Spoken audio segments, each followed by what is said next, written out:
I mean, not that you need to start in a rhythm and start hot, but I mean, such a late scratch with Giannis. How important was it, or big was it for you to kind of set that kind of tone early in the game? I think it was definitely important for our team. I think without Giannis playing, I think it's always going to be done by a committee. Everybody's going to have to do a little bit more with such a hole in our lineup. But I know that guys are going to look to me to step up. Whether that's scoring or making more plays or my voice being a little bit louder. So I knew, once they said he wasn't going to be in the lineup, I needed to come out and be in attack mode and just try to make things happen and just have that energy for our team from the jump. Like we're not going to wait around and let them decide how the game was going to go. And that was just my mentality from the jump. Tucker kind of mentioned that he told Andre, like, hey, let's get some early screens so we can get those switches and kind of go to work there.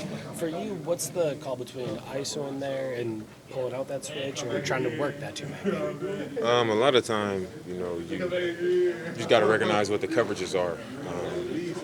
Usually I'm able to see what coverages each guy is in. Sometimes it'll be a straight switch, and then other guys I can see they'll show.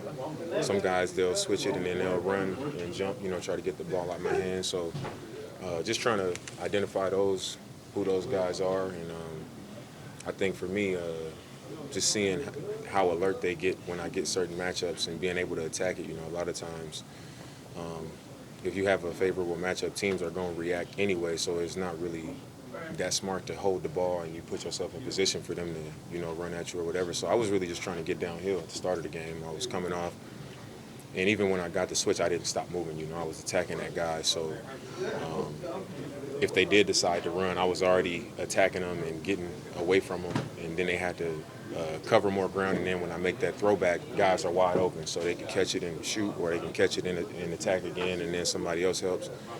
And then we were getting wide open shots out of that. In the second half, obviously, they started throwing that trap at you. Just kind of what you see there, and how do you didn't get to see it a ton this year. Yeah. Obviously, you've seen it before, but how can you guys kind of handle that a little bit better? I think just being a little bit faster. Doc was yelling at us in the huddle, like, we go over this, because we go over it. But it's only, like you said, it's only been a couple of times it's happened in a game. And it just happens to be the two games that Giannis didn't play. In Cleveland they did it, tonight they did it. And for me, I just got to find that balance of not allowing them to make me become passive and still finding my spots to attack it and, keep pressure on them, but also accepting it and, knowing when to trust, when to give it up, what type of position that I want to put them in, knowing that there's going to be two guys on the ball, and then play from there.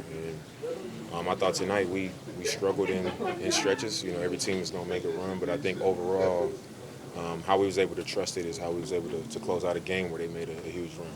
From 2-8, you guys are back to 9-9. I know you got bigger goals than obviously being 500, but does this feel like an accomplishment, or at least to a good point to be back here at 500? I wouldn't say an accomplishment. I would just say being 2-8 and not feeling good about it, and our team staying together, us continuing to fight the fight, and look ourselves in the mirror at what do we need to be better about, what do we need to do to change it, and we've done that. And like you said, it's not something we're looking at it and celebrating, but I think the fact that we're going in the right direction by the way that we're playing. We're beating good teams. We're winning at home. We're winning on the road. A game like tonight without Giannis, I think just the way we are doing it is sustainable, and it's it's showing that we're doing what we wanted to be doing coming into the season. So it's definitely positive. We obviously all know how good of a shooter AJ is. I don't think he had taken a shot since like the start of the third quarter. Just for him to hit those two big threes, like just kind of how clutch was that? And sniper. I say it all the time. If you watch AJ pregame, if you watch him before practice, he's spinning the ball out to himself, running full speed, catching it and raising up quick, with his momentum, off the dribble, off the catch, spinning out, curling out, every spot on the floor.